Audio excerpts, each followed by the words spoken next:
la red entera está interconectada. Ya tienes que plantearte no que tu resultado estuviese mal, tu resultado estaba bien en el momento en el que únicamente estabas analizando esos puntos. Si tú ahora tienes que analizar una red entera, pues ya no... hay un montón de factores que... Dentro de la bioinformática es que para cada uno de los campos es que se están desarrollando una cantidad de herramientas que van muy por encima y muy por delante de lo que nosotros como humanos y como personas podemos llegar a aceptar. Porque... Digo, pero integrar inteligencia artificial no es aumentar inteligencia, tiene un coste a nivel negocio precisamente, que es tienes que aumentar tu tolerancia al error. Entonces, has puesto el ejemplo de China de hay cosas que funcionan con menos recursos, en gran parte por una parte de optimización, en gran parte porque aceptas y toleras que eso se puede equivocar más porque el error tiene menos impacto también. Pero que a 5 años la línea va a ser la misma, es la generación de datos. Quizás a lo mejor con la generación de datos lo que tenemos es el problema del almacenamiento de esos datos. Que es que ahora, ¿dónde se almacenan? Me encanta que lo toques porque cuando a mí la gente me viene hablando del apocalipsis de la IA siempre sigo diciendo, vale, pero ellos tienen una desventaja y es que no funcionan sobre un cerebro humano que con una rosquilla al día y un vaso de agua sobrevive, sino que necesitan precisamente superordenadores y grandes centros de datos y tenemos ahí una limitación física. Bueno, ¿qué tal? ¡Qué alegría! ¿A que sí? Yo me siento como en casa. Hay que sí que estás en casa. Es que estás en casa. Bueno, mucha gente no lo sabe, pero es que yo trabajaba, no con vosotros directamente, pero con la habitación de al lado, en supercomputación. Bueno, sí, has tenido interacción. Hemos estado juntos, no revueltos, pero juntos. Totalmente. Bueno, primero de todo, o sea, yo quiero que no solamente presentéis al servicio, que mucha gente no sabe ni siquiera de lo que estamos hablando ahora mismo, sino que os presentéis también a vosotros. Entonces, ¿por dónde queréis empezar? ¿Personal o servicio? Empieza el junior. Bueno, mi nombre es Luis, trabajamos ambos en la unidad de bioinformática que está plenamente asociada al servicio de supercomputación de la Universidad de Málaga, ¿no? Y llevamos un poco todo lo que es el servicio ayudando a los investigadores a producir ciencia cuando su expertise no está tan relacionada con la informática. Y necesitan de ese apoyo más informático, pero aplicado a la biología, ¿no? Entonces, estamos en ese punto intermedio entre lo que viene a ser la informática pura y dura que os encargáis vosotros, antiguamente tú, y otros compañeros, y nosotros estamos un poquito de nexo de unión entre esos investigadores que quieren hacer ciencia de vanguardia y que necesitan esos recursos que ofrece la supercomputación. Bueno, y yo soy Rocío, ¿me conoces? Un poquito. Llevamos mucha cerveza ya en la espalda. Unas cuantas.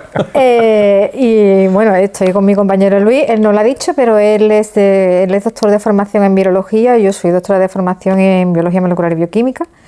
Y nos tuvimos que reconvertir a la bioinformática porque el problema de la generación de datos en ciencia, en un primer momento quizá fuera el acceder a ellos, sobre todo cuando se habla de datos genómicos, y ahora el problema es analizarlo, porque somos muchos. Demasiado. Entonces, la bioinformática yo empecé en el año 2007, estoy hablando como la abuela Cebolleta. Yo empecé en el año 2007, y en el año 2007 los datos con los que se manejaba, ya empezaba la genómica y la secuenciación, pero no eran tan masivos y eran datos que de forma más rutinaria en un despacho, en una mesa, se podían tratar. Pero pocos años después aquello fue un boom y nos pilló a todos un poquito desubicados. Entonces muchos nos tuvimos que reinventar. No solamente reinventarse en conocimiento, que es de lo que tú estás hablando, que es la capacidad de gestionarlo, sino el tema de tener los recursos para poder gestionarlo. O sea, aquí en Málaga en concreto, que tenéis la suerte de que tenéis el supercomputador, que bueno, que vosotros habéis hablado aquí muy poquito había hablado de que supercomputación ayuda con informática, pero vamos a poner en valor vuestro servicio. no es lo mismo enfrentarse a un problema cualquiera de informática que a uno donde los datos tienen un significado, que es en el mundo de la salud, el mundo de la biología, el mundo... Vosotros no hacéis solamente de nexo entre la informática y la biología, sino que es que no es tan fácil encontrar a alguien a quien tú le planteas tu problema, en este caso de investigación vanguardista, como habéis dicho, y que lo tiene que entender. No es solamente, bueno, aplícame el test estadístico de patata, sino de, vale, estás intentando conseguir este objetivo, oye, tú vienes planteando esta estrategia, pero yo he visto a vosotros corregir estrategias y decir, no, creo que es mejor por aquí, por esto, y luego llegar a implementarlo. Claro, efectivamente, Fernando, aquí uno de los servicios en los que solemos hacer más hincapié, que es completamente gratuito, es el orientar a los investigadores a cómo deben utilizar todos los recursos que ellos tienen a nivel de laboratorio para obtener los resultados más óptimos. Porque se ha dado el caso también, aquí podemos contar muchas cosas sin dar nombres. ¿Quién no abarata en secuenciación? Efectivamente, ¿no?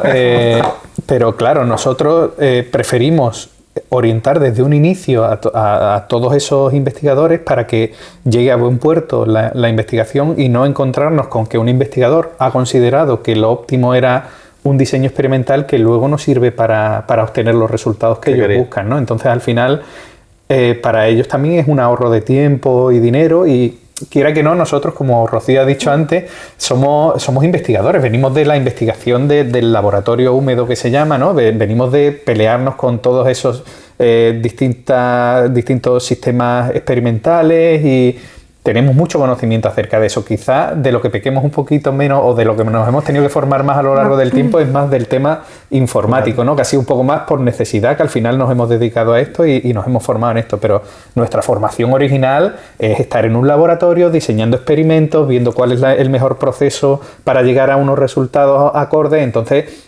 el mérito que tiene esta unidad, entre comillas, es poder servir de anclaje a esos investigadores para que sepan todas las posibilidades que pueden tener y que incluso ellos a lo mejor ni siquiera se habían planteado, ¿no? En un primer momento, de decirle, oye, es que lo que tú quieres hacer a lo mejor no es lo óptimo, a lo mejor para lo que tú quieres hacer lo mejor es tomar esta otra ruta, ¿no?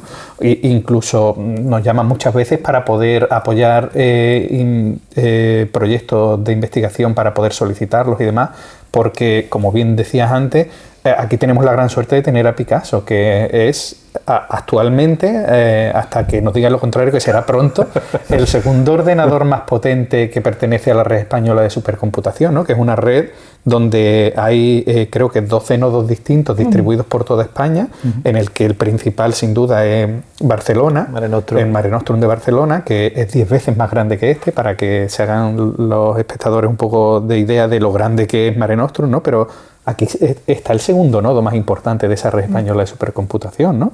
Entonces, ellos tienen que saber que eso está aquí y que está a su servicio, que es completamente libre de uso para ellos, porque es completamente...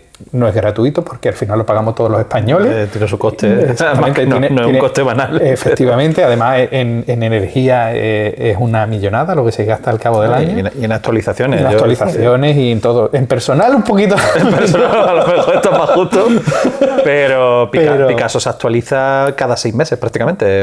Efectivamente. De hecho, ahora, si no recuerdo mal, ha habido 2 fondos FEDER que se han concedido de un total de 4 millones de euros para... en cuestión de 2 años. Entonces es una actualización continua porque es un equipo que tiene que estar a la vanguardia de tanto la tecnología como del conocimiento, ¿no? Para poder llegar al punto donde queremos llegar, que es la excelencia investigadora, ¿no? Efectivamente.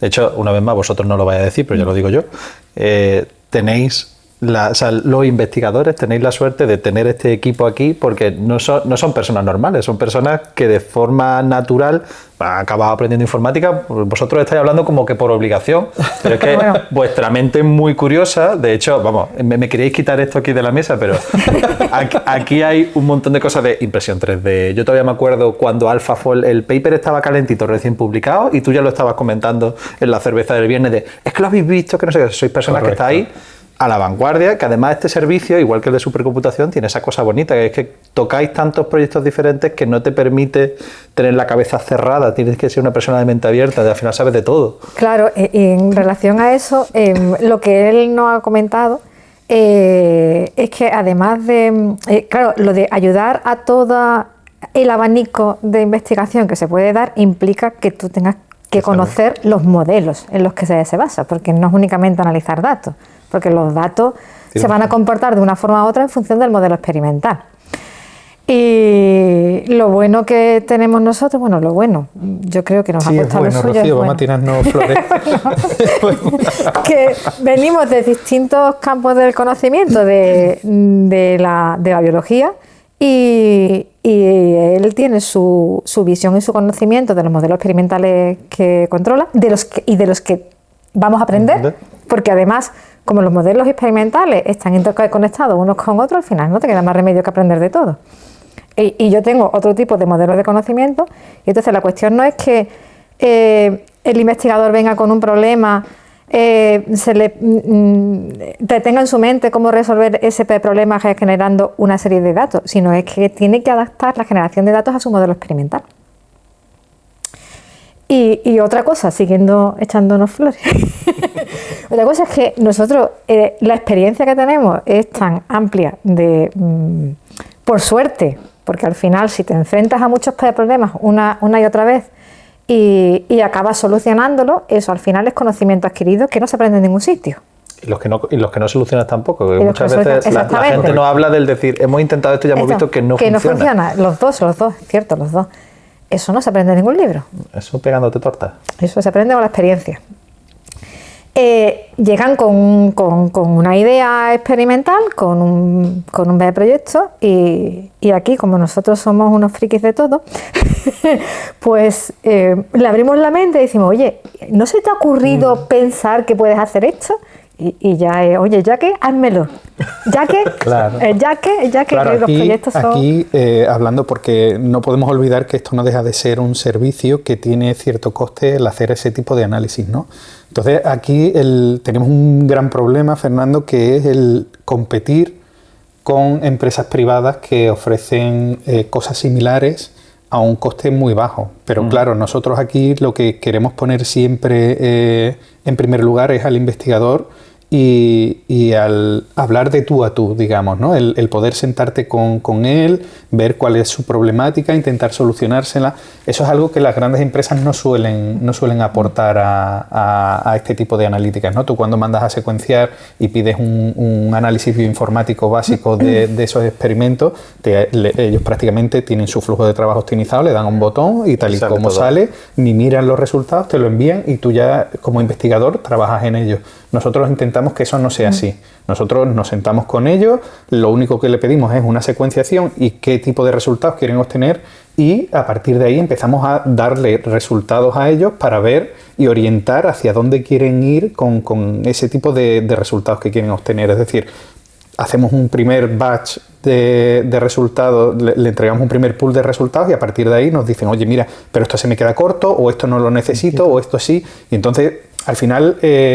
todo este proceso que en gran empresa tarda 3 días en mandarte los resultados, a nosotros sí es cierto que se nos alarga un poco en el espacio, pero es porque hacemos un seguimiento continuo, incluso meses después de que los investigadores hayan tenido los resultados, los mismos vuelven y nos dicen, oye, mira, que el revisor nos ha pedido hacer esta otra cosa, se puede... Y siempre tenemos una continuación de eso. Tenemos la suerte de que suelen repetir. Los investigadores que trabajan con nosotros siempre suelen alabar nuestro apoyo y darnos ese feedback positivo, ¿no? Y eso es lo que nos hace también a nosotros el pensar que vamos en la dirección adecuada, ¿no? También es cierto que es un servicio que no es un servicio muy al uso dentro de la universidad, ¿no? Normalmente la universidad, los servicios o son autoservicios o son servicios muy básicos, ¿no?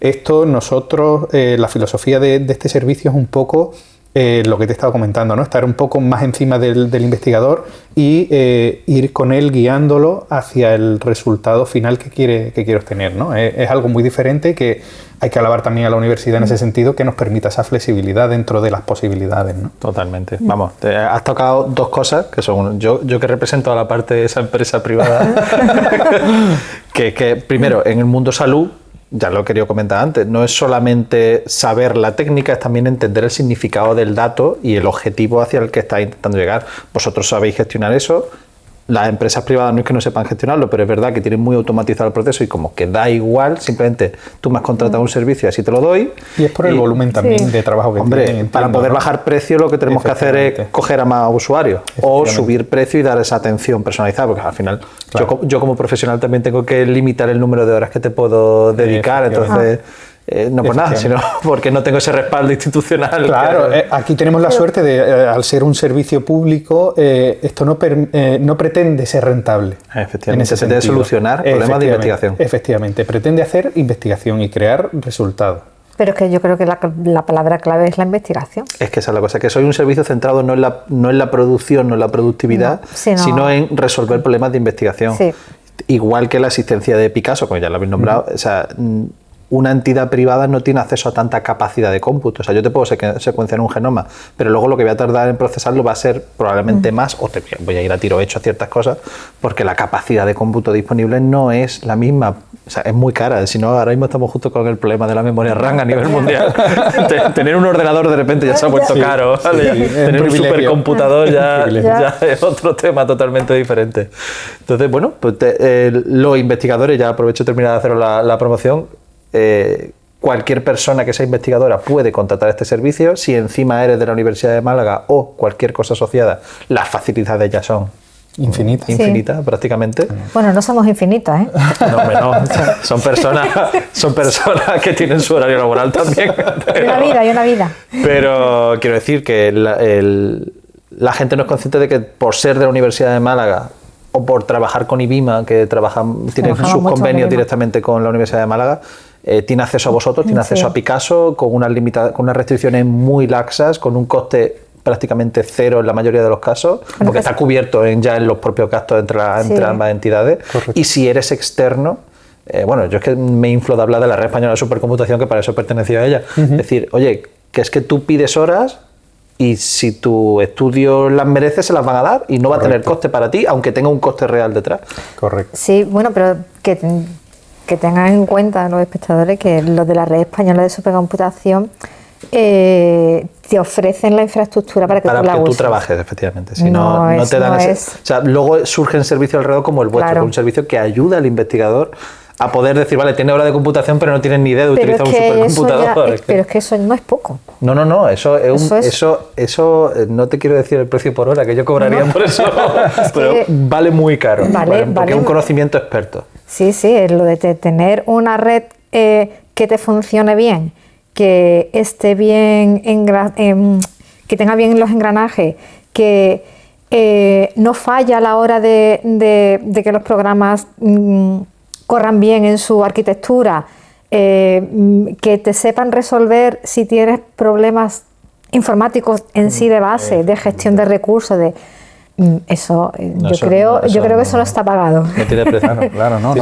Hablando también un poco y tirándole flores también al equipo de supercomputación, es que ellos están disponibles para instalación de software que sea necesario, actualización siempre que tenga la licencia. Siempre que tenga la licencia. O que sea gratuito. O que sea gratuito. Que sea de licencia abierta. Actualmente estamos hablando de que creo que eran alrededor de 2.000 programas distintos los que están instalados y disponibles completamente en Picasso de forma gratuita.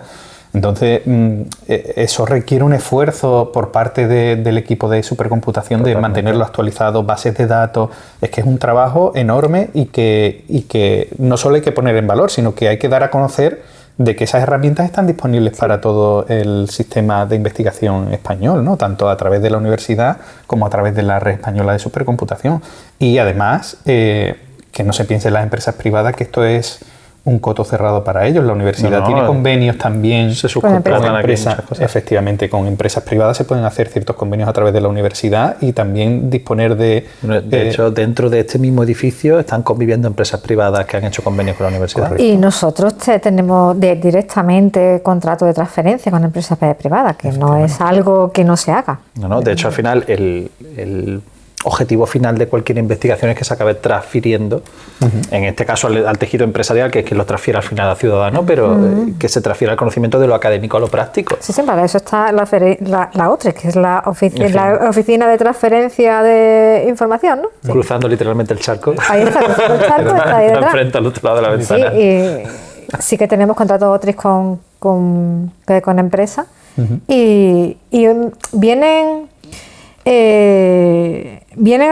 a trabajar con nosotros porque se les escapa muchas veces la parte de investigación, por lo que tú has planteado anteriormente, porque la finalidad de una empresa al final es centrarse en un tipo de producto, intentar sacarlo y rentabilizar. Muchas veces los productos, para poder rentabilizarse, se tienen que desarrollar. Entonces la parte de desarrollo, ya sea más investigación o más de... Hombre, la parte de desarrollo, si estamos hablando de software, no nos van a contratar a nosotros.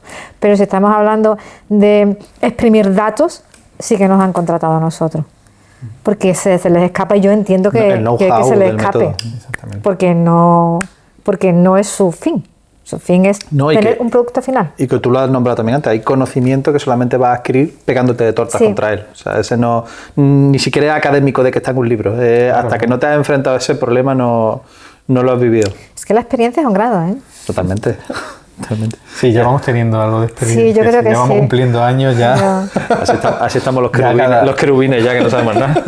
No, pero yo lo noto, ¿eh? Antes yo cuando estaba terminando el doctorado, en el primer postdoc y demás, siempre tenía cierta relación más íntima con los que iban entrando y demás. Ya la brecha cada vez se hace más grande, ¿eh? Yo ya voy notando cierta diferencia de edad y de forma de pensar entre los que van entrando. Bueno, no entremos en ese tema, un poquito escabroso. Yo siempre lo decía, digo, la cerveza une a todas las generaciones, pero las nuevas ya no beben cerveza.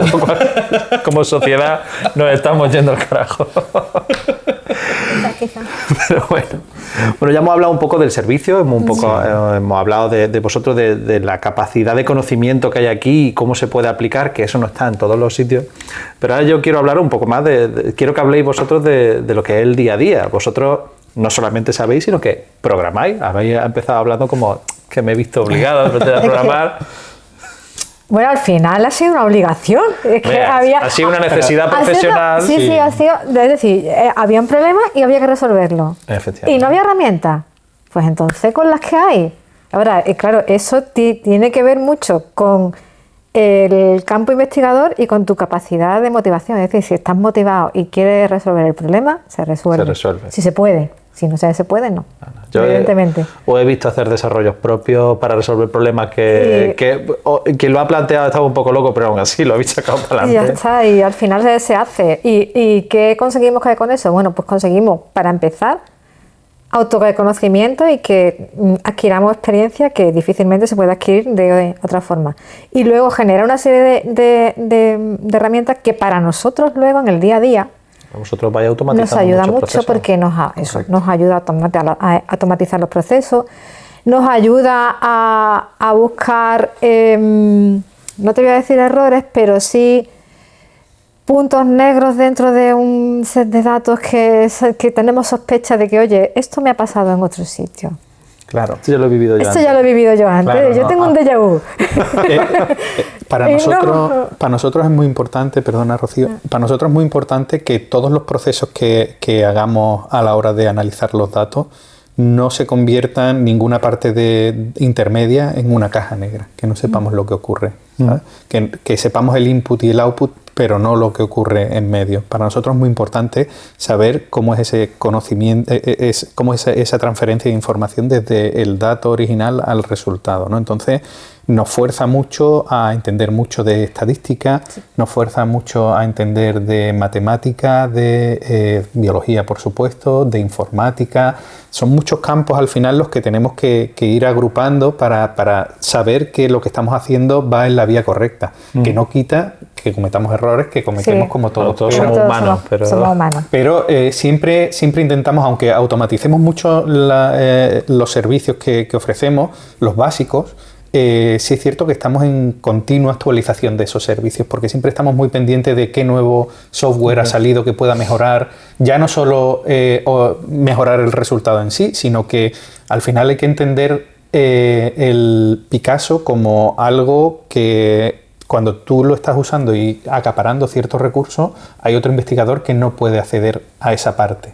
Entonces, siempre intentamos que el tiempo de computación sea el más óptimo. Como decía, para nosotros es muy importante que no exista un punto ciego en ese desarrollo del flujo, porque muchas veces los investigadores te pueden preguntar acerca de eso, de ese tipo de ¿por qué este resultado ha salido así? O no me cuadra esto, ¿por qué estás seguro de que este resultado que a mí no me cuadra es el correcto?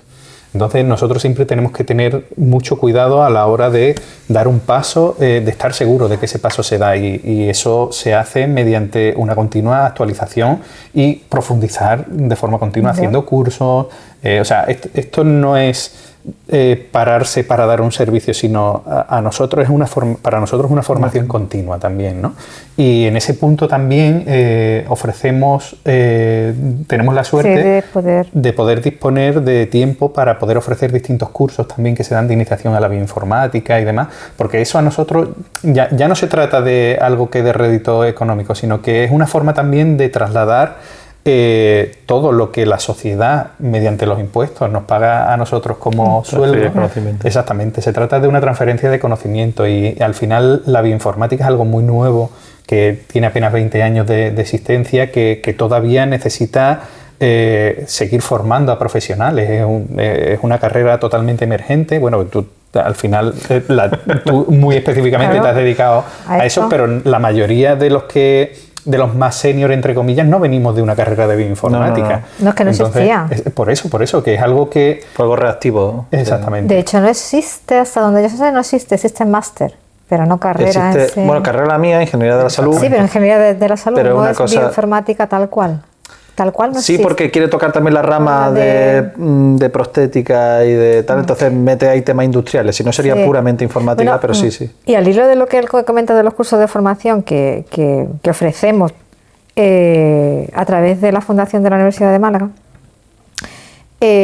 a nosotros, aparte de transferir esa información a los alumnos que se quieran inscribir en el curso. Yo todavía hago concurso del FEGUMA, ya no soy alumno de nadie. Bueno, o que no. Los interesados. Los interesados que se quieran inscribir. Es que a nosotros nos conviene que un mínimo de ese tipo de conocimiento se quede dentro tanto de las personas interesadas como del ámbito investigador, porque tenemos que hablar el mismo idioma algunas veces. Porque si no hablamos el mismo idioma, raramente nos podemos entender. De hecho, Luis ha tocado un tema que no quería tocar, pero lo ha tocado, que es cuando alguien te dice, a mí este resultado no me cuadra. Y es porque esa persona, hay una técnica en investigación que a mí me encanta y contra la que lucho, que se llama cherry picking, ya tenía que soltar el anglicismo del vídeo, que básicamente selecciono los resultados que me interesan para lo que yo quiero demostrar que es mi paper. Sí. A eso habréis tendría que enfrentar diariamente, seguramente. De eso ya creo que cada vez menos. ¿Por qué? Porque para empezar, la generación de datos ahora, si antes era masiva, ahora es ultramasiva, ¿no? Entonces hay muchísimos datos y se pueden abordar el mismo problema desde distintos puntos de vista, y yo creo que los investigadores en ese punto ya tienen el abanico más abierto. Pero yo sí me he tenido que enfrentar a datos que experimentalmente, como no había datos masivos, a mí me salía esto. Quiero que me vuelva a salir esto. Claro, Digo, pero es que ahora tú no estás únicamente analizando ese punto dentro de tu modelo. Tú estás analizando el modelo entero. Pues resulta que ese punto dentro de tu modelo no se regula como tú pensabas que se regulaba, porque hay muchísimos factores que intervienen. Pero mi paper va ahí. Y mi entonces, tesis doctoral va ahí. Y reconozco que cada vez de ese tipo de problemas tenemos menos. Pero sí hemos llegado a tener me tiene que salir esto sí o sí. Y yo, pues no sale. Pues no sale. Lo mires por donde lo mires. Lo mires por donde lo mires, puedes trujar los datos, pero eso no sale. Sí, es cierto que muchas veces nos hemos tenido que encontrar porque claro, como la bioinformática va avanzando de forma continua, las formas en las que se analizan ciertas cosas también van cambiando. Cambian los estadísticos que se hacen, cambia el programa que se utiliza, y claro, al final la estadística es una forma, dicen que es una forma elegante de mentir, ¿no? Depende cómo la uses. Entonces, claro, el simple hecho de cambiar de estadístico que utilices puede hacer cambiar relativamente los resultados, ¿no? Entonces, muchas veces hay que hacer entender a los investigadores que lo que se estaba usando hasta ahora ya no es lo más conveniente, aunque haga cambiar esos resultados, Porque o que cambia la base. Podrías estar basando Claro. tu estudio en una ruta metabólica y se ha visto que participaban otras proteínas y la ruta metabólica se ha expandido y ya no es solamente el modelo que tú tenías. Claro, es que yo veo mi visión, porque yo siempre tengo una visión fotográfica de lo que pasa. Entonces, en un primer momento el problema se ceñía a 2 o 3 puntos y ahora estamos viendo problemas desde arriba. Entonces forma de vemos la redes, red sí, sí. entera. La red entera está interconectada. Ya tienes que plantearte no que tu resultado estuviese mal, tu resultado estaba bien Estaba en el cercado. momento en el que únicamente estabas analizando esos puntos. Si tú ahora tienes que analizar una red entera, pues ya no hay un montón de factores que intervienen. Y eso entiendo. Yo entiendo y comparto que quizás es muy difícil de interpretar luego biológicamente, porque las redes, la interpretación biológica de un sistema que es complejo es difícil. Pero Es que la realidad, es que ya sabemos que es la realidad. Es que la realidad es así y la realidad con los datos que se está generando es esa. Entonces ahora se tienen que cambiar la visión, es decir, ya yo no es que creo que tengan que cambiar la visión, tienen que cambiar el nivel al que enfocan el problema. No solamente en un punto, ahora ya es en una red. Y toda la interconexión y la complejidad que eso trae. Claro. De hecho, eso es lo que está un poco motivando también los cambios de las herramientas que se utilizan, que antes tú utilizabas modelos estadísticos para hacer test control y ahora tienes que ver redes génicas, interacciones, te va a bajar ontologías por ahí de interacciones que ha hecho gente para poder enriquecer tu modelo. Bueno, pero es que es la Empieza con forma de locura. entender un sistema. No, es que los sistemas son sistemas, esa es la cosa, que, Es ya no es un problema simple. Ya, No. ahora hay que entender que es que la humedad del aire también afecta al electromagnetismo. Que hay mucha investigación que se hace específica en un gen y demás, pero de lo que estamos hablando a nivel de bioinformática son sistemas complejos necesariamente. Masivos. Entonces ahí nos encontramos con un problema que es eso, el cambio. Yo entiendo, ¿no?, que los investigadores a lo mejor más senior les ha venido a lo mejor grande conceptualmente todo este cambio, ¿no? Y intentamos también ser un poco asertivos en ese sentido y argumentarles el por qué pensamos que esto se tiene que hacer de esta manera o de esta otra, ¿no? Intentamos no ser simples técnicos que se limitan a dar un resultado y ya está, sino argumentarle el por qué estos resultados son de esta forma. Sí, lo habéis dicho al principio, no solamente los resultados, sino cómo deberías configurar tu experimento para poder alcanzar los objetivos que te has planteado. Es que de hecho un mal diseño tira a la basura. Tira abajo todo. A todo. Desde el otro lado de la pared decíamos trash in, trash out. Si metes basura, sale Metes basura. Exactamente, es que es así. Otra cosa. Es así, entonces ahora tienes que basarte en el diseño experimental. Es muy difícil controlar todas las variables, es imposible controlar todas las variables, pero tienes que controlar de las que tengas conocimiento, si las tienes que controlar. Y eso implica que los investigadores senior también se tengan que de hecho, reinventar. la adaptación en esta época que estamos viviendo creo que es la palabra, porque vosotros habéis hablado de que habéis vivido ese cambio de podíamos gestionarlo en el laboratorio a tenemos que empezar a gestionar información masiva, y ahora estamos viviendo la revolución de la inteligencia artificial y la democratización del acceso al conocimiento masivo y rápido, las dos cosas. ¿Vosotros eso cómo lo estáis viviendo aquí en el despacho? Pues, hombre, yo siempre digo que la IA es una herramienta, no es una certeza ni una verdad absoluta. Entonces la IA yo la uso porque me facilita mucho la vida, pero lo que me dice no me lo creo, yo lo compruebo. Claro, hay que tener pensamiento crítico con la inteligencia artificial, pero en el uso de cualquier, no solo en modelos de generación de lenguaje, sino en cualquier ámbito. Por ejemplo, mencionaste antes AlphaFold, ¿no? AlphaFold fue la primera gran inteligencia artificial que entró de lleno y de golpe, sin pedir permiso, en el mundo de la bioinformática, ¿no? Y claro, tú tienes que ser consciente de que lo que estás obteniendo son modelos. Luego necesitas, si realmente quieres validar eso, tienes que irte a una cristalografía clásica y obtener el resultado real. Pero sí es cierto que te sirve para plantear hipótesis, como punto de partida, por ejemplo, o hablando a la hora de hacer código, ya el tener esa herramienta disponible y ahorrarte escribir 50 líneas de código y que te las escriba del tirón y tú simplemente, conociendo el lenguaje, simplemente repasar o decir, mira, esta parte la cambiaría porque no me gusta la forma en la que se ha planteado. Pero eso te facilita muchísimo la vida. Estamos hablando al final de horas que puedes estar empleando en otra cosa más productiva, porque ya tienes a alguien o algo que lo hace por ti, ¿no? Entre comillas, ¿no? Con tu supervisión. Tienes que tener un conocimiento previo porque si no, no puedes ser crítico ante lo que te ofrece como respuesta, pero aquí ha entrado de lleno y de una forma bastante natural, ¿eh? O sea, no nos ha costado trabajo integrarla, si es cierto que... No, vosotros ya sé que no, ¿eh? O sea, estamos hablando de que, lo he dicho, estáis en un ambiente de inquietud científica que yo sabía que con vosotros no iba a haber problema. Pero entiendo que en la comunidad, o sea, estamos hablando de que en la comunidad con la que vosotros trabajáis, ya directamente le cuesta directamente la parte de informática. Sí, ya le cuesta. No habéis tenido ningún caso de alguien que ya os ha venido con un planteamiento refinado por inteligencia artificial y que tú digas... Porque el miedo que tengo yo en la bioinformática, de gente que ya directamente delegue. Pues en la parte investigadora no, en la parte docente sí.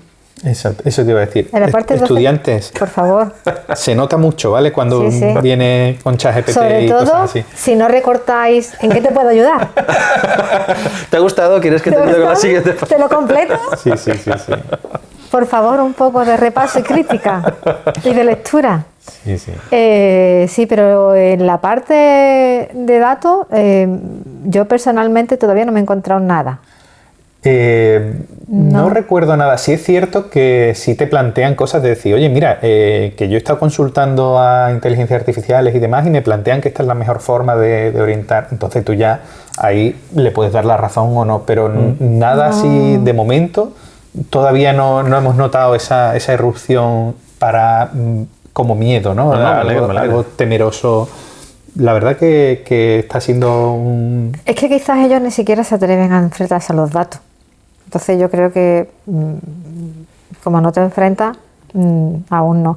Ya os digo, los estudiantes sí. Pero bueno. Fíjate, todo lo que sea ahorrarse un poco de trabajo. Sí. Bueno, pues no se ahorran ningún tipo de trabajo, porque el conocimiento no lo adquieren. Efectivamente, eso es una cosa que cuando pasen al mundo laboral se van a enterar de que hacer trampa era contra ellos mismos. Es tirarse piedras sobre su propio tejado. Es que al final el aprendizaje tienes que tomarlo no como una meta, sino como un camino, ¿no? En el que formarte y poder dedicarte a lo que realmente te gusta y te apasiona, ¿no? Y si realmente te gusta y te apasiona, la inteligencia artificial te puede ayudar siempre y cuando tú quieras que te ayude. Si lo que quieres es que directamente te dé la solución, ahí te estás perdiendo todo el camino, ¿no? Todo el recorrido. Y eso no debería ser. Me parece una forma de pensar muy pobre para chicos de 20 años, ¿sabes? No es lo que a mí me gustaría tener cuando yo estudié, ¿no? A lo mejor es como tú dices, porque yo soy una persona muy friki, muy curiosa, que cuando no está arreglando relojes está con la impresión 3D o cuando no... Pero a mí me llama muchísimo la atención el llegar a la base del conocimiento. Oye, ¿y las inteligencias artificiales por qué funcionan? ¿Y qué me puedo creer y qué no me puedo creer de esto, ¿no? Porque ya te digo, es que ahora mismo hay mil cosas que hacer con la inteligencia artificial y nosotros hemos estado en congresos en los que se han presentado resultados que, bueno, tú como bien sabes, los datos, la información del SAS es completamente privada y no se puede acceder de forma normal a esos datos. Permiso, ¿no? Hay que pedir unos permisos especiales y demás. Bueno, pues hay personas que se han dedicado a extraer datos con esos permisos para entrenar inteligencias artificiales y que puedan desarrollar a partir de modelos no públicos unas imágenes ficticias generadas por inteligencia artificial de tejidos que son sanos o tumorigénicos en función de esos datos previos. Entonces, a partir de datos que no son públicos, se pueden obtener cosas con las que sí se puede trabajar de forma pública, porque ya no contiene ningún tipo de información. Datos sintéticos. Exactamente. Entonces, son cosas que son realmente útiles y que, ya te digo, es que para cada campo dentro de te hablo de la bioinformática porque es lo que controlo, pero dentro de la bioinformática es que para cada uno de los campos es que se están desarrollando una cantidad de herramientas que van muy por encima y muy por delante de lo que nosotros como humanos y como personas podemos llegar a aceptar, porque es que prácticamente no te da tiempo a ir probando una cuando ya ha salido un nuevo modelo o China con menos recursos ha conseguido hacer otra cosa y está uno volviéndose loco, que es muy divertido, ¿no? Porque es muy divertido probar y testear cosas, pero llega un momento en el que si lo quieres aplicar al trabajo hay que ser un poco sensato también y en vez de ir a la última tecnología, irte a la penúltima, que está un poco más asentada y trabajar un poquito más con más relajación, ¿no? Más relajado en ese sentido. Pero sí, la verdad es que está a día de hoy... Te mentiría si te dijese que no diariamente prácticamente podemos estar utilizando distintas herramientas, porque yo con Visual Studio tengo implementado el Cloud Code o el GitHub Copilot, que conforme vas escribiendo código te va automatizando. Eso es un ahorro de tiempo que al final a ti como trabajador el escribir código no te va a aportar mucho más porque ya es un conocimiento que tienes adquirido y te va a permitir dedicar ese tiempo a otras cosas, ¿no? Entonces... generar nuevo conocimiento. Que eso no lo genera la IA. No. Bueno, más filosófico. Yo creo que puede generar, y de hecho aquí voy a lanzar mi pregunta. Yo soy de la filosofía de que puede descubrir conocimiento que estaba ahí que no habíamos percibido, donde puedo estar un poco más de acuerdo contigo, es donde no puede identificar conocimiento del cual no tiene datos previos, y ahí es donde lanzo la pregunta que en el mundo de la salud está ahí. ¿Vosotros creéis que, bueno, igual que el PowerPoint lo soporta todo, el mundo digital soporta todo lo que tú quieras con datos, ¿vale? Pero va a haber un momento en el que haya alguna idea que se haya podido, pues lo he dicho, identificar esta posible estrategia a través de una inteligencia artificial o cualquier ideita feliz que se le ocurra a una persona o lo que sea, pero luego hay que llevarlo, tú lo estabas diciendo, AlphaFold te da para quien no conozca AlphaFold coge la secuencia de una proteína y te dice su plegado. Y con el plegado de una proteína puedes identificar sus posibles funcionalidades. Sí. Entonces es muy interesante porque antes solamente podías saberlo haciendo una cristalización de la proteína, lo cual es altamente complicado, y ahora puedes predecir las posibles funcionalidades de una proteína simplemente conociendo su secuencia, que es conociendo la parte genética. Vale. Ahora, para validarlo de verdad, todo eso es teoría. Para validarlo de verdad tienes que todavía hacer la cristalografía. Bueno, pero es que hay una limitación de la técnica. Hay una limitación de la técnica y esa proteína está en un ambiente. Efectivamente. Y el ambiente no lo controlamos. Y estamos hablando de que una proteína se desnaturaliza con un cambio de temperatura, con un cambio de humedad, con un cambio de presión, con un cambio de... Entonces al final es un modelo experimental. Luego hay que irse al modelo biológico y comprobar si el funcionamiento, es decir, del modelo biológico no nos escapamos. Efectivamente. Aunque haya una IA que tenga todas las respuestas, de ahí no nos escapamos. Lo hablaba yo con una farmacéutica hace poco, dice, es que ahora podemos identificar no sé cuántas moléculas al día. Y digo, estupendo, pero todavía tienes que ponerla en un modelo biológico, comprobar que no tenga hepatotoxicidad, que no genere daño en el modelo biológico. Y una vez lo hayas hecho ese modelo biológico, luego te tienes que ir a hacer el triaje todavía con personas reales, porque es que de la teoría a la práctica hay un mundo. Sí, pero yo ahí sí que creo que la IA está aportando mucho, en este caso, al ámbito farmacéutico, en que no tengan que probar moléculas que a priori ya sabemos que la IA va a descubrir, porque no tenemos todo el conocimiento, pero ella tiene todo el conocimiento que puede adquirir a partir de los datos que tú le metes. Entonces, que te haga un primer cribado y que elimine de por sí muchos posibles puntos que sean interesantes y ya no los tengas que probar, yo creo que para la farmacéutica es un avance importante. De hecho, yo cuando entré en el mundo de la bioinformática entré por esa rama precisamente, que era la de reducir el número de candidatos viables antes de pasar a comprobarlo. O sea, era una reducción de costes. En vez de probar todo, pruebas los más probables y después ya te ibas al laboratorio. ¿Por qué? Porque pasarlo al mundo real tiene un coste. Pues es que eso es un beneficio, yo creo que es intangible, creo que es la palabra. Eso, o sea, es una barbaridad, porque además eso repercute no solamente en el bolsillo de la farmacéutica, que es lo que estará pensando todo el mundo cuando escucha esto, sino es que eso se transfiere a nuevos medicamentos para la población. O sea, estamos ahora, después del COVID, existe cierto miedo. Hace poco, ¿cuál era la que venía de India que saltaron las alarmas como el nuevo COVID, No sé. ¿No la habéis llegado a escuchar? No. Yo, Es que, como padre de 3 niños, te digo que ya los virus no me dan miedo. Todo lo que sean dibujitos, todo lo que no sea dibujito no lo veo en la pantalla. O sea, ya estoy bastante limitado. Hace poco hay un virus que ya se conoce hace tiempo, o sea que no es nuevo, pero que además tiene una mortalidad muy alta. Sí. Y se estaba hablando de que había conseguido ser más viral todavía y que se estaba saliendo. Era un poco como, antes llegaba, mataba a toda la población donde estaba y entonces no se expandía, pero ahora como que había conseguido saltar y estaba todo el mundo con el COVID, el miedo. Y desde entonces hay como cierto miedo a una nueva pandemia Pero que eso va a ocurrir. Es que va a llegar. Es cíclico, es que eso funciona así. O sea, las pandemias son cíclicas, las guerras son cíclicas y las crisis económicas son cíclicas, van a acabar llegando. Pero cada vez tenemos más recursos para amortiguar el golpe. Hay que estar preparado para eso. Hay que estar preparado para eso porque se sabe que va a pasar. Ya con el COVID ya se anticipó antes. Con el COVID. De hecho, recuerdo perfectamente una charla de Bill Gates hablando sobre el tema, que decía que la próxima gran pandemia vendría por un coronavirus.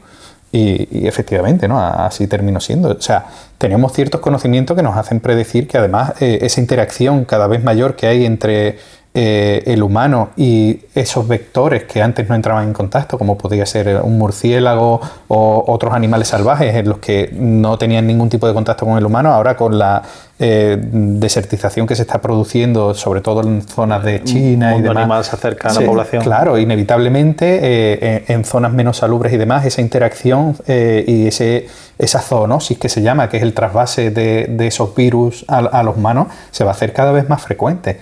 Y lo que comentabas del virus de la India, que no tengo noción de él, pero que lo que comentas también es muy natural. Normalmente cuando un virus se cambia de hospedador, suele tener una mortalidad muy grande porque no está adaptado a esa... O sea, no se ha viralizado. No. Claro, digamos que los virus... A ver, partamos de la base de que los virus no piensan, ¿vale? Pero su forma de permanecer en la biosfera, digamos, es intentando no matar a su hospedador, porque si mata a su hospedador no se replica. Entonces, siempre que llega un nuevo hospedador, la mortalidad es muy alta, pero termina adaptándose a ese hospedador mediante mutaciones que ocurren de forma aleatoria y termina adaptándose y bajando esa mortalidad a cambio de incrementar esa infectividad, ¿no? Porque es lo que quiere, no es lo que quiere, pero es la forma de sobrevivir. Exactamente, es la forma que tiene de sobrevivir el virus, ¿no? y de poder expandirse. Entonces, esos son ciclos naturales que van a ir ocurriendo y que van a ocurrir con más frecuencia cada vez. O sea, eso es algo inevitable. Entonces, hay que estar preparado para eso. Y para eso, sin duda, la inteligencia artificial va a ayudar muchísimo, porque sí es cierto que tenemos conocimiento de muchos virus que no atacan al humano, pero que son probables que muten y puedan terminar. Entonces, si hay generación de conocimiento en eso que quizá en un primer momento pueda parecer que es una investigación que no va a llegar a ningún puerto porque no afecta a humanos, porque aquí parece en investigación que si no se investiga sobre humanos ya no es interesante, ¿no? Y muchas veces nos perdemos cosas que son importantísimas luego, ¿no? Que nos damos cuenta de que deberíamos haber invertido más en ese tipo de investigación, ¿no? Eso es muy importante también, que la ciencia básica no se pierda, porque al final es la base de cualquier ciencia aplicada que quiera meter luego, ¿no? Porque el humano vive en red de interacción. Y cada vez tenemos más animales raros en casa, cada vez se hacen mascotas. Y otra de las cosas que no ha hablado él son de las superbacterias, que para la farmacéutica yo creo que la resistencia a antibióticos. Un problema importante, sobre la resistencia a antibióticos. Porque esas tienen... De hecho, si habla un poco con el entorno, todo el mundo sabe que la amoxicilina se creó para sacrificar un antibiótico de alguna manera, entonces por eso se da tan felizmente, pero que era un parche a un problema. Dentro de poco vamos a tener resistencia a antibióticos, vamos a empezar a tener lo que se conoce actualmente como bacterias resistentes, que son nosocomiales, que las pillan en un hospital y tal. Eso va a estar fuera en la calle, no solamente en entornos ultra higienizados. Y esas sí que están adaptadas. Y se replican por sí mismas. Esas son de todo. Pero bueno, el conocimiento de los epítopos nos va a salvar. Ya que lo sepa. Yo traigo un poco de esperanza aquí, ¿vale? Ahí la inteligencia artificial también está jugando ya un papel muy importante. Sobre todo nosotros, por ejemplo, estamos trabajando con distintas herramientas que tienen su parte de inteligencia artificial también en la búsqueda de moléculas que puedan ser interesantes a nivel farmacéutico y demás. Entonces, el ambiente extremófilo, claro, que es donde posiblemente haya cosas interesantes. Al final nos vamos a tener que ir todos a Marte, aquí no vamos a quedar nada.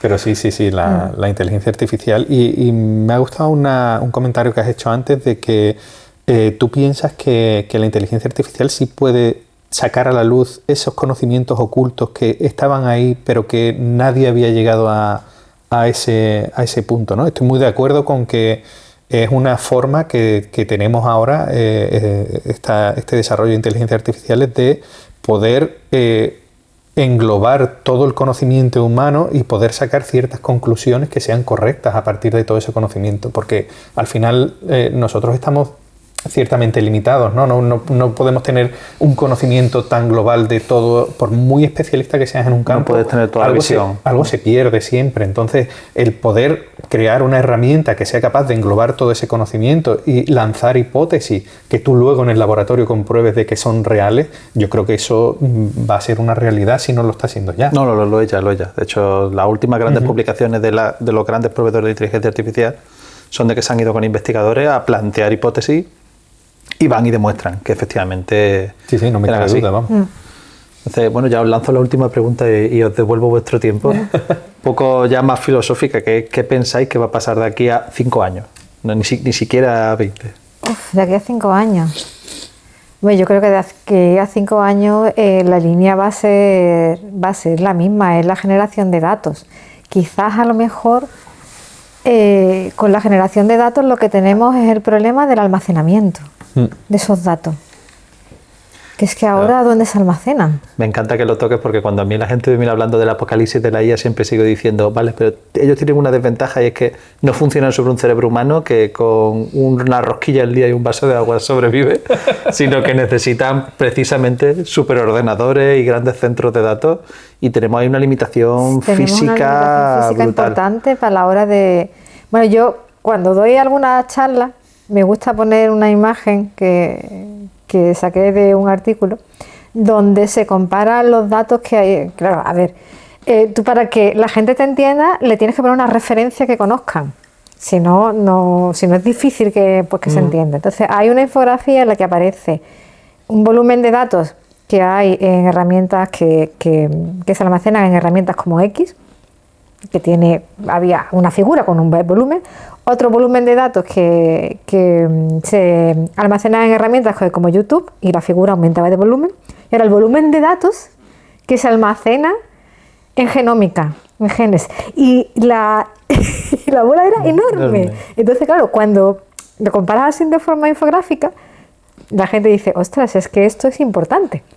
Y tenemos un problema muy importante con la generación de datos. Tan importante como la anonimización cuando se están hablando de datos de salud. Yo creo que están al mismo nivel. Es que es un problemón, es un problemón real, además. Pero bueno, es algo a lo que nos tenemos que enfrentar porque por suerte podemos tener datos. Por suerte podemos tener datos y por suerte, y una vez más os he hecho flores, podemos tener profesionales como vosotros que pueden romper esa brecha. Porque yo como tecnólogo lo veo y digo, bueno, la paralelización ya existe. ¿Vale?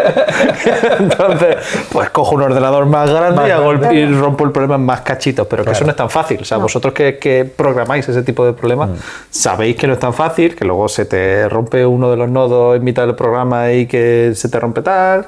Aquí en Picasso tenemos limitado cualquier ejecución a 24 horas porque la gente no es consciente que en más de 24 horas la probabilidad de un error en informática es brutal, altísima, más y hay otro segundo término que no has empleado, que es la reproducibilidad.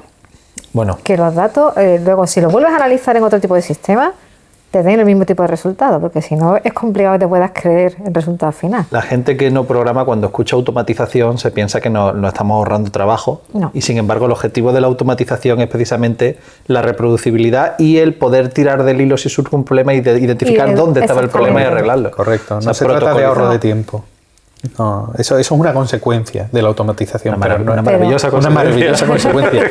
Pero no es porque nosotros, por ejemplo, aunque automaticemos procesos, raro es la vez que no tenemos que tocar alguno de los parámetros para optimizarlo. La configuración, claro. Efectivamente, ¿no? O sea, al final la automatización lo único que nos permite es eso, la reproducibilidad y estar seguros de saber en qué momento ha podido fallar algo o no, ¿no? O confirmar que todo ha ido como tenía que ir. Bueno, pues entonces discos duros más grandes, lo que necesitamos en el futuro, ¿no? Sí. O optimización de los... porque creo que vamos también en ese tema. Creo que queremos ir a lo más grande siempre y China quizá nos está demostrando un poquito que se pueden bajar hacer recursos. Exactamente, ¿no? Quizá ya que... eso se planteaba también, nos lo plantean mucho los chicos de supercomputación, ¿no? Los programas antes, incluso los videojuegos, se hacían de una forma que optimizaba al máximo el poco espacio que tú tenías y digamos que obtenías el máximo del mínimo. Ahora no, ahora parece que los recursos son ilimitados y que cuanto más grande, evidentemente va a escalar más, pero quizás deberíamos pararnos un poquito a pensar, oye, ¿y si lo que tenemos no está tan optimizado y podemos con los mismos recursos mejorar la situación? Pero ahí también entra una cosa que la gente ahora, en la empresa se está moviendo también mucho el tema de integrar inteligencia artificial. Digo, pero integrar inteligencia artificial no es aumentar inteligencia, tiene un coste a nivel negocio precisamente, que es, tienes que aumentar tu tolerancia al error. Entonces, has puesto el ejemplo de China de hay cosas que funcionan con menos recursos, en gran parte por una parte de optimización, en gran parte porque aceptas y toleras que eso se puede equivocar más porque el error tiene menos impacto también.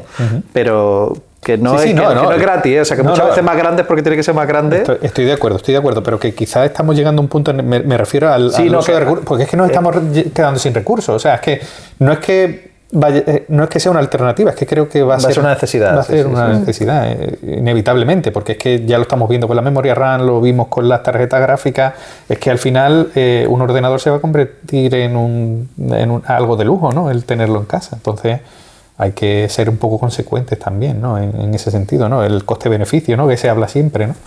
Realmente.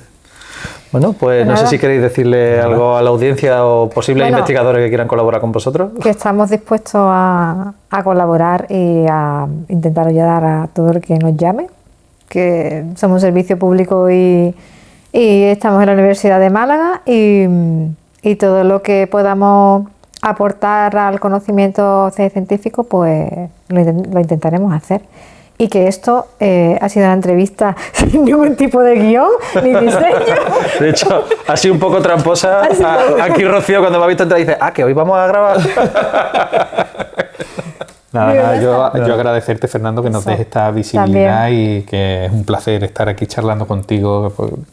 Siempre lo es, ¿eh? Claro, siempre lo es, ¿no? Pero sin cerveza, o sea, sin café. Se da menos de lo que deberíamos. Deberíamos aplicarnos un poquito más el cuento y vernos un poquito más, pero sí. Socializar es importante, ¿eh? Totalmente. Bueno, el networking que forma parte de... Además, precisamente en un mundo donde cada vez la IA va a estar más presente, conocernos en persona va a ser cada vez más necesario y más valuable. Personalización. Bueno, yo quiero agradeceros a vosotros vuestro tiempo, la gran facilidad que me habéis dado para... ella que ni siquiera ni se ha enterado de que venía, de dónde se estaba metiendo. Y está en su mundo. No, pero de verdad, muchas gracias por el servicio que prestáis. Ahora yo que ya no trabajo aquí, pero que sigo siendo usuario de Picasso, muchas gracias por los servicios que dais, la gran profesionalidad que transmitís. Espero que esto siga creciendo, de hecho. Sí, creo que hay varios proyectos interesantes. Ahora, hablando, por ejemplo, del tema de inteligencia artificial, se va a dar la Red Española de Supercomputación tiene pensado implementar un servicio de inteligencia artificial, de asesoramiento sobre inteligencia artificial, y creo, si no me equivoco, que hay unos cuantos contratos que van a venir aquí igual que salieron en su momento. Esté interesado, que esté pendiente de la universidad, porque van a salir contratos relacionados con inteligencia artificial a todos los niveles, desde los más junior hasta incluso algunos más senior. La gente, además, que no es consciente que también ocurrió cuando se empezó a hablar, que ahora como que ha caído en el olvido por culpa de inteligencia artificial, pero sigue estando en la realidad técnica, que es la computación cuántica, y la Red Española de Supercomputación ha sacado especialistas en computación cuántica. De hecho, aquí en Málaga tenemos uno. Correcto. Y bueno, pues pondremos en el enlace las ofertas de trabajo cuando salgan. Claro. Sí. Más pronto que tarde, saldrá. Pues muchísimas gracias por vuestro tiempo, de verdad. Ya ves, ha sido un placer siempre. Un placer siempre contigo. Y ahora es cuando descubrimos que no estaba grabando el audio. ¿no? Cualquier cosa te... Ahora poner las tomas falsas. Uy, que no hay tomas falsas, que esto ha sido del tirón. No. Oye, ¿quieres aprovechar para darle vueltecita a tu modelo mecánico? Que se vea, que se vea. Hombre, que se vea, que es funcional. Sí, mira, mira. Ya. Ahí, moviendo su flagelo.